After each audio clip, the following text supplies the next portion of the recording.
ओम नमो भगवते वासुदेवाय। भागवत पुराण षष्ठ स्कंद दूसरा अध्याय।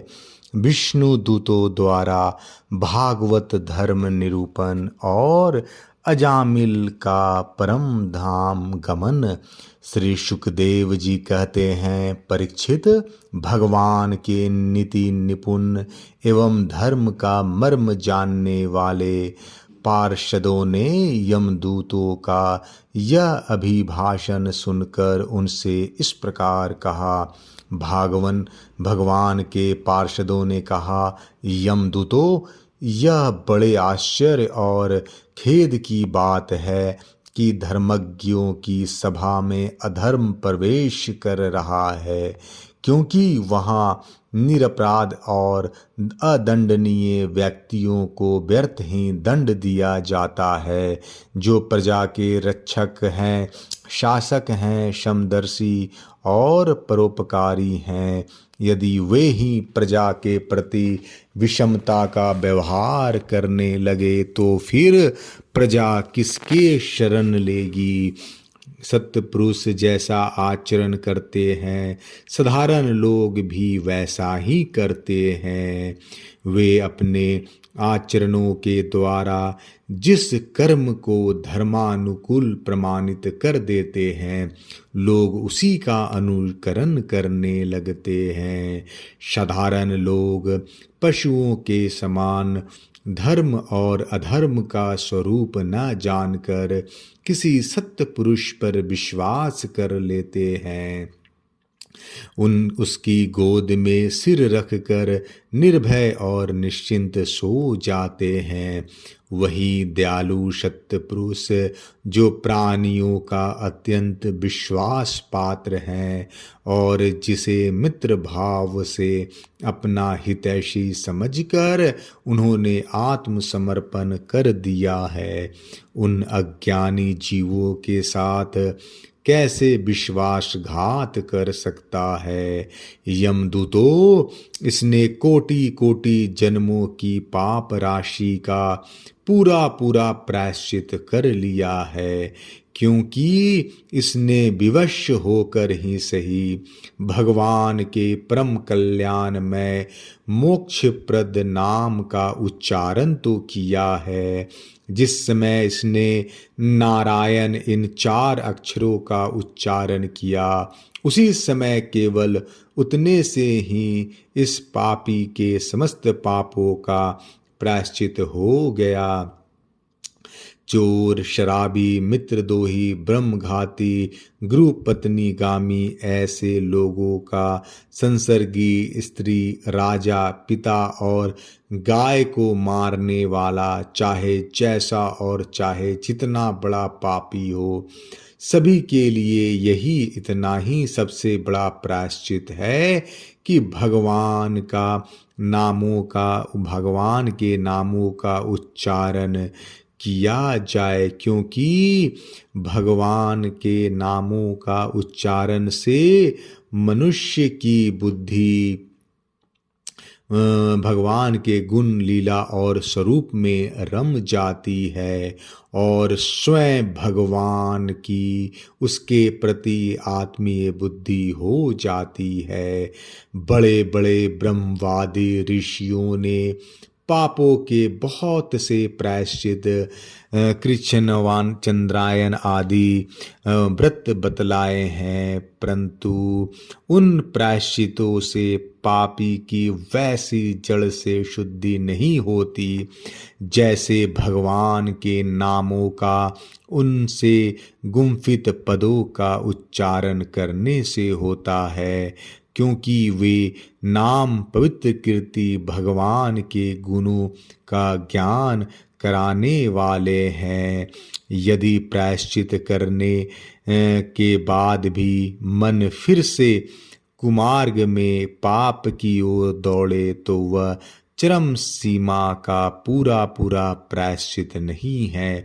इसलिए जो लोग ऐसा प्रायश्चित करना चाहे कि जिससे पाप कर्म और वासनाओं की जड़ ही उखड़ जाए, उन्हें भगवान के गुणों का ही गान करना चाहिए, क्योंकि उससे चित्त सर्वथा शुद्ध हो जाता है। इसलिए यमदूतों, तुम लोग अजामिल को मत ले जाओ, इसने सारे पापों का प्रायश्चित कर लिया है, क्योंकि इसने मरते समय भगवान का नाम का उच्चारण किया है। बड़े बड़े महात्मा पुरुष यह बात जानते हैं कि संकेत में, किसी दूसरे अभिप्राय से, परिहास में, तान अलापने में अथवा किसी की अवहेलना करने में भी यदि कोई भगवान के नामों का उच्चारण करता है तो उसके सारे पाप नष्ट हो जाते हैं। इस प्रसंग में नाम व्यारण का अर्थ नामोच्चारण मात्र ही है। भगवान श्री कृष्ण कहते हैं, मेरे दूर होने के कारण द्रौपदी ने जोर जोर से गोविंद गोविंद इस प्रकार करुण क्रंदन करके मुझे पुकारा। वह ऋण मेरे ऊपर बढ़ गया है और मेरे हृदय से उसका भार क्षण भर के लिए भी नहीं हटता। नाम पदय कहने का यह अभिप्राय है कि भगवान का केवल नाम राम राम, कृष्ण कृष्ण, हरि हरि, नारायण नारायण अंतःकरण की शुद्धि के लिए, पापों की निवृत्ति के लिए पर्याप्त है। नमः नमामि इत्यादि क्रिया जोड़ने की भी कोई आवश्यकता नहीं है। नाम के साथ बहुवचन का प्रयोग, भगवान के नाम बहुत से हैं, किसी का भी संकीर्तन कर ले, इस अभिप्राय से है। एक व्यक्ति सब नामों का उच्चारण करे, इस अभिप्राय से नहीं, क्योंकि भगवान के नाम अनंत हैं, सब नामों का उच्चारण संभव ही नहीं है।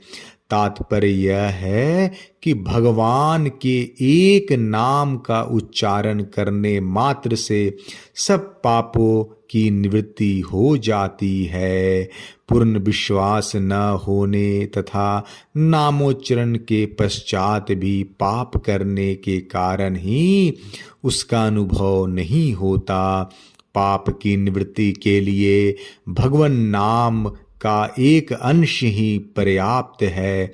जैसे राम का रा, इसने तो संपूर्ण नाम का उच्चारण कर लिया। मरते समय का अर्थ ठीक मरने का क्षण ही नहीं है, क्योंकि मरने के क्षण जैसे कृच्छ चंद्रायन आदि करने के लिए विधि नहीं हो सकती, वैसे नामोच्चारण की भी नहीं है। इसलिए प्रिय प्राण शब्द का अभिप्राय है कि अन्य आगे इनमें से कोई पाप होने की संभावना नहीं है। मनुष्य गिरते समय, फिसलते समय, अंग भंग होते समय और सांप के डसते, आग में जलते तथा चोट लगते समय भी विवशता से हरि हरि कहकर भगवान का नाम का उच्चारण कर लेता है, वह यम यातना का पात्र नहीं रह जाता। महर्षियों ने जानबूझकर बड़े पापों के लिए बड़े और छोटे पापों के लिए छोटे प्रायश्चित बतलाए हैं। इनमें संदेह नहीं है कि उन तपस्या, दान, जप आदि प्रायश्चितों के द्वारा वे पाप नष्ट हो जाते हैं, परंतु उन पापों से मलिन हुआ उसका हृदय शुद्ध नहीं होता। भगवान के चरणों की सेवा से वह भी शुद्ध हो जाता है। यमदूतों, जैसे जान या अनजान में भी ईंधन से अग्नि का स्पर्श हो जाए तो वह भस्म हो ही जाता है, वैसे ही जानबूझकर या अनजाने में भगवान के नामों का संकीर्तन करने से मनुष्य के सारे पाप भस्म हो जाते हैं। जैसे कोई परम शक्तिशाली अमृत को उसका गुण न जानकर अनजाने में ही पी ले तो भी वह अवश्य ही पीने वाले को अमर बना देते हैं। वैसे ही अनजाने में उच्चारण करने पर भगवान का नाम अपना फल देकर ही रहता है। वस्तु की स्वाभाविक शक्ति इस बात की प्रतीक्षा नहीं करती कि यह मुझ पर श्रद्धा रखता है कि नहीं। जैसे अग्नि या अमृत दुष्ट चित्त मनुष्य के द्वारा स्मरण किए जाने पर भी भगवान श्री हरि पापों को हर लेते हैं। अनजाने में या अनिच्छा से स्पर्श करने पर भी अग्नि जलाती ही है। भगवान का नाम का उच्चारण केवल पाप को ही निवृत्त करता है, इसका और कोई फल नहीं है। यह धारणा भ्रमपूर्ण है, क्योंकि शास्त्र में कहा गया है, जिसने हरि ये 2 अक्षर एक बार भी उच्चारण कर लिया उसने मोक्ष प्राप्त करने के लिए परिकर बांध लिया, फेंट कस ली। इस वचन से यह सिद्ध होता है कि भगवन नाम मोक्ष का भी साधन है। मोक्ष के साथ ही साथ वह यह धर्म, अर्थ और काम का भी साधन है, क्योंकि ऐसे अनेक प्रमाण मिलते हैं जिनमें त्रिवर्ग सिद्धि का भी नाम ही कारण बतलाया गया है। जिसके जिह्वा के नोक पर हरि ये 2 अक्षर बरसते हैं, उसे गंगा, गया, सेतुबंध, काशी और पुष्कर की कोई आवश्यकता नहीं, अर्थात उनकी यात्रा, स्नान आदि का फल भगवान नाम से ही मिल जाता है। जिसने हरि इन 2 अक्षरों का उच्चारण कर लिया उसने ऋग्वेद, यजुर्वेद, सामवेद और अथर्ववेद का अध्ययन कर लिया। जिसने हरि के ये 2 अक्षर उच्चारण किए उसने दक्षिणा के सहित अश्वमेघ आदि यज्ञों के द्वारा यजन कर लिया। हरि के ये 2 अक्षर मृत्यु के पश्चात परलोक के मार्ग में प्रयाण करने वाले प्राणों के लिए पाधेय मार्ग के लिए भोजन का सामग्री है, संसार रूप रोगों के लिए सिद्ध औषध है और जीवन के दुख और कलेशों के लिए परित्राण है। इन वचनों से यह सिद्ध होता है कि भगवन नाम अर्थ, धर्म, काम इन तीनों वर्गों का भी साधक है। यह बात हरि, नारायण आदि कुछ विशेष नामों के संबंध में ही नहीं है, प्रत्युत सभी नामों के संबंध में है, क्योंकि स्थान स्थान पर यह बात समान रूप से कही गई है कि अनंत के नाम, विष्णु के नाम, हरि के नाम इत्यादि भगवान के सभी नामों में एक ही शक्ति है। नाम संकीर्तन आदि में वर्ण आश्रमों का भी नियम नहीं है। ब्राह्मण, क्षत्रिय, वैश्य, स्त्री, शूद्र, अंत्यज आदि जहाँ तहाँ विष्णु भगवान के नाम का अनुकीर्तन करते रहते हैं, वे भी समस्त पापों से मुक्त होकर सनातन परमात्मा को प्राप्त होते हैं। नाम संकीर्तन में देश काल आदि के नियम भी नहीं है, यथा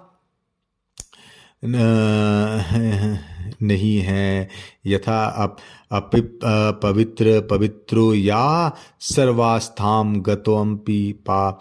देश काल का नियम नहीं है। शौच अशौच आदि का निर्णय करने की भी आवश्यकता नहीं है। केवल राम राम यह संकीर्तन करने मात्र से जीव मुक्त हो जाता है। भगवान के नाम का संकीर्तन करने में न देश का नियम है न तो काल का, इसमें कोई संदेह नहीं है। राजन, यज्ञ, दान, तीर्थस्थान अथवा विधि पूर्वक जप के लिए शुद्ध काल की अपेक्षा है, परंतु भगवन नाम के इस संकीर्तन में काल शुद्धि की कोई आवश्यकता नहीं है।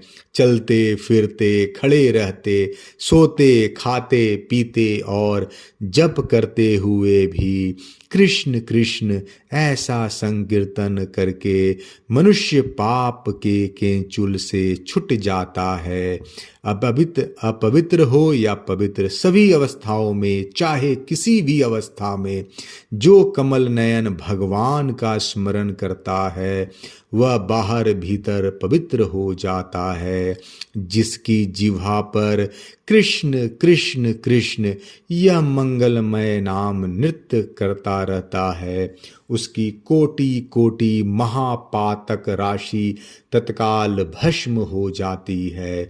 सारे यज्ञ, लाखों व्रत, सभी तीर्थ स्नान, तप, अनेकों उपवास, हजारों वेद पाठ, पृथ्वी की सैकड़ों प्रदक्षिणा कृष्ण नाम आपके 16वें हिस्से के बराबर भी नहीं हो सकती।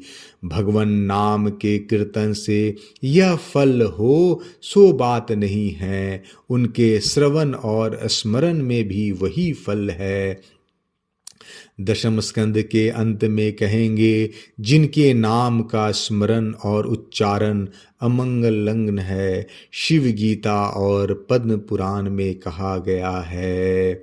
भगवान कहते हैं, आश्चर्य, भय, शोक, छत, चोट लगने आदि के अवसर पर जो मेरा नाम बोल उठता है या किसी ब्याज से स्मरण करता है वह परम गति को प्राप्त होता है। मृत्यु या जीवन, चाहे जब कभी भगवान का नाम स्मरण करने वाले मनुष्यों की पाप राशि तत्काल नष्ट हो जाती है। उन चिदात्मा प्रभु को नमस्कार है।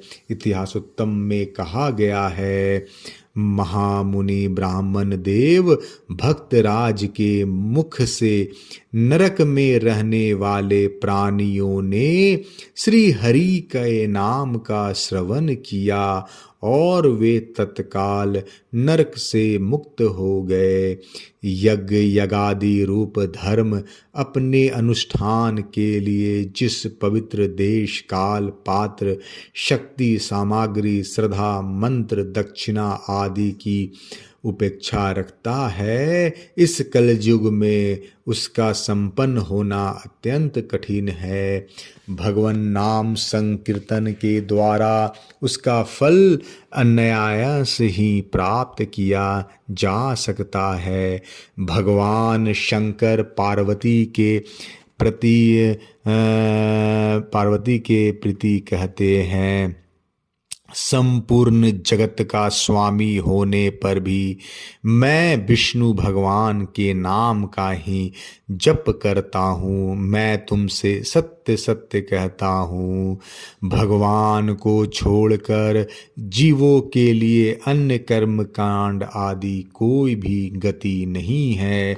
श्रीमद् भागवत में भी यही बात आगे आने वाली है कि सतयुग में ध्यान से, त्रेता में यज्ञ से और द्वापर में अर्चा पूजा से जो फल मिलता है, कल युग में वह केवल भगवन नाम से मिलता है। और भी है कि कलयुग दोषों की निधि है, परंतु इसमें एक महान गुण यह है कि श्री कृष्ण संकीर्तन नाम मात्र से ही जीव बंधन मुक्त होकर परमात्मा को प्राप्त कर लेता है। इस प्रकार एक बार के नामोच्चारण की भी अनंत महिमा महिमा शास्त्रों में कही गई है। यहाँ मूल प्रसंग ही एकादपि कहा गया है। सकुद चरितम का उल्लेख किया जा चुका है। बार बार जो नामोच्चारण का विधान है वह आगे और पाप न उत्पन्न हो जाए, इसके लिए ऐसे वचन भी मिलते हैं। ऐसे वचन भी मिलते हैं। श्रद्धा के वस्तुतः वस्तु शक्ति श्रद्धा की अपेक्षा नहीं करती। श्री सुखदेव जी कहते हैं, राजन, इस प्रकार भगवान के पार्षदों ने भागवत धर्म का पूरा पूरा निर्णय सुना दिया और अजामिल को यमदूतों के पाश से छुड़ाकर मृत्यु के मुख से बचा लिया। प्रिय परीक्षित, पार्षदों की यह बात सुनकर यमदूत यमराज के पास गए और उन्हें यह सारा वृतांत ज्यों का त्यों सुना दिया।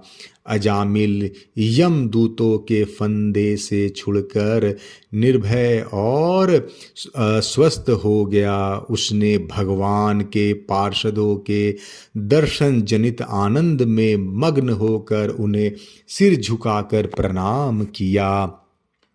निष्पाप परीक्षित, भगवान के पार्षदों ने देखा कि अजामिल कुछ कहना चाहता है, तब वे सहसा उसके सामने ही वहीं अंतर्धान हो गए। अवसर पर अजामिल ने भगवान के पार्षदों से विशुद्ध भागवत धर्म और यमदूतों के मुख से वेदोक्त सगुण प्रवृत्ति विषयक धर्म का श्रवण किया था। सर्व पापहारी भगवान की महिमा सुनने से अजामिल के हृदय में शीघ्र ही भक्ति का उदय हो गया। अब उसे अपने पापों को याद करके बड़ा पश्चाताप होने लगा। अजामिल मन ही मन सोचने लगा, अरे मैं कैसा इंद्रियों का दास हूँ।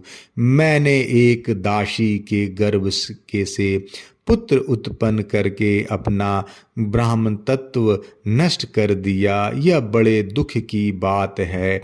धिक्कार है, मुझे बार बार धिक्कार है। मैं संतों के द्वारा निंदित हूँ, पापात्मा हूँ। मैंने अपने कुल में कलंक का टीका लगा दिया। हाय हाय, मैंने अपनी सती एवं अबोध पत्नी का परित्याग कर दिया और शराब पीने वाली कुल्टा के का संसर्ग किया। मैं कितना नीच हूँ। मेरे माँ बाप बूढ़े और तपस्वी थे। वे सर्वथा असहाय थे। उनकी सेवा शुश्रूषा करने वाला और कोई नहीं था। मैंने उनका भी परित्याग कर दिया। ओह, मैं कितना कृतज्ञ हूँ। मैं अब अवश्य ही अत्यंत भयावह नरक में गिरूंगा, जिससे गिरकर धर्मधाती पापात्मा कामी पुरुष अनेकों प्रकार की यम यातना भोगते हैं। मैंने अभी जो अद्भुत दृश्य देखा, क्या वह स्वप्न है अथवा जागृत अवस्था का ही प्रत्यक्ष अनुभव है? अभी अभी जो हाथों में फंदा लेकर मुझे खींच रहे थे, वे कहाँ चले गए? अभी अभी वे मुझे अपने फंदों में फंसाकर पृथ्वी के नीचे ले जा रहे थे, परंतु 4 अत्यंत सुंदर सिद्धों ने आकर मुझे छुड़ा लिया। वे अब कहाँ चले गए? यद्यपि मैं इस जन्म का महापापी हूँ, फिर भी मैंने पूर्व जन्मों में अवश्य ही शुभ कर्म किए होंगे, तभी तो मुझे इन श्रेष्ठ देवताओं के दर्शन हुए। इनकी स्मृति से मेरा हृदय अब भी आनंद से भरा हुआ है। मैं कुल्टागामी और अत्यंत अपवित्र हूँ। यदि पूर्व जन्म में मैंने पुण्य न किए होते तो मरने के समय मेरी जीभ भगवान के मनोमोहक नाम का उच्चारण कैसे कर पाती। कहाँ तो मैं महाकपटी, पापी, निर्लज और ब्रह्म तेज को नष्ट करने वाला, और कहाँ भगवान का वह परम मंगलमय नारायण नाम। सचमुच मैं तो कृतार्थ हो गया। अब मैं अपने मन, इंद्रिय और प्राणों को वश में करके ऐसा प्रयत्न करूंगा कि फिर अपने को घोर अंधकार में नरक में न डालूं। अज्ञानवश मैंने अपने को शरीर समझकर उसके लिए बड़ी बड़ी कामनाएं की और उनकी पूर्ति के लिए अनेकों कर्म किए। उन्हीं का फल है ये बंधन। अब मैं इसे काट कर समस्त प्राणियों का हित करूंगा, वासनाओं को शांत कर दूंगा, सबसे मित्रता का व्यवहार करूंगा, दुखियों पर दया करूंगा और पूरे संयम के साथ रहूंगा। भगवान की माया ने स्त्री का रूप धारण करके मुझ अधम को फांस लिया और कीड़ा मृग की भांति मुझे बहुत नाच नचाया। अब मैं अपने आप को उस माया से मुक्त करूंगा। मैंने सत्य वस्तु परमात्मा को पहचान लिया है। अतः अब मैं शरीर आदि में मैं तथा मेरे का भाव छोड़कर भगवन नाम के कीर्तन आदि से अपने मन को शुद्ध करूंगा और उसे भगवान में लगाऊंगा। श्री सुखदेव जी कहते हैं, परीक्षित, उन भगवान के पार्षद महात्माओं का केवल थोड़ी ही देर के लिए सत्संग हुआ था। इतने में से ही अजामिल के चित्त में संसार के प्रति तीव्र वैराग्य हो गया। वे सबके संबंध और मोह को छोड़कर हरिद्वार चले गए। उस देवस्थान में जाकर वे भगवान के मंदिर में आसन में से बैठ गए और उन्होंने योग मार्ग का आश्रय लेकर अपनी सारी इंद्रियों को विषयों से हटाकर मन में लीन कर लिया और मन को बुद्धि में मिला दिया। इसके बाद आत्मचिंतन के द्वारा उन्होंने बुद्धि को विषयों से पृथक कर लिया तथा भगवान के धाम अनुभव स्वरूप पर ब्रह्म में जोड़ दिया। इस प्रकार जब अजामिल की बुद्धि त्रिगुणमय प्रकृति से ऊपर उठकर भगवान के स्वरूप में स्थित हो गई, तब उन्होंने देखा कि उनके सामने वही चारों पार्षद जिन्हें उन्होंने पहले देखा था खड़े हैं। अजामिल ने सिर झुकाकर उन्हें नमस्कार किया। उनका दर्शन पाने के बाद उन्होंने उस तीर्थ स्थान में गंगा के तट पर अपना शरीर त्याग दिया और तत्काल भगवान के पार्षदों का स्वरूप प्राप्त कर लिया। अजामिल भगवान के पार्षदों के साथ स्वर्णमय विमान पर आरूढ़ होकर आकाश मार्ग से भगवान लक्ष्मीपति के निवास स्थान बैकुंठ को चले गए। परीक्षित, अजामिल ने दासी का सहवास करके सारा धर्म कर्म चौपट कर दिया था। वे अपने निंदित कर्म के कारण पतित हो गए थे। नियमों से च्युत हो जाने के कारण उन्हें नरक में गिराया जा रहा था, परंतु भगवान के एक नाम का उच्चारण करने मात्र से वे उससे तत्काल मुक्त हो गए। जो लोग इस संसार बंधन से मुक्त होना चाहते हैं, उसके लिए अपने चरणों के स्पर्श से तीर्थों को भी तीर्थ बनाने वाले भगवान के नाम से बढ़कर और कोई साधन नहीं है। क्योंकि भगवान के नाम क्योंकि नाम का आश्रय लेने से मनुष्य का मन फिर कर्म के पचड़ों में नहीं पड़ता। भगवान नाम के अतिरिक्त और किसी प्रायश्चित का आश्रय लेने पर रजोगुण और तमोगुण से ग्रस्त ही रहता है तथा पापों का पूरा पूरा नाश भी नहीं होता। परीक्षित, यह इतिहास अत्यंत गोपनीय है और समस्त पापों का नाश करने वाला है। जो पुरुष श्रद्धा और भक्ति के साथ इसका श्रवण कीर्तन करता है वह नरक में कभी नहीं जाता। यमराज के दूत तो आंख उठाकर उसकी ओर देख तक नहीं सकते।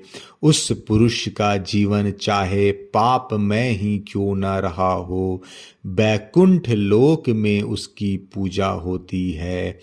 परीक्षित, देखो, अजामिल जैसे पापी ने मृत्यु के समय पुत्र के बहाने भगवान के नाम का उच्चारण किया, उसे भी बैकुंठ की प्राप्ति हो गई। फिर जो लोग श्रद्धा के साथ भगवान का उच्चारण करते हैं उनकी तो बात ही क्या है। षष्ठ स्कंद दूसरा अध्याय समाप्त।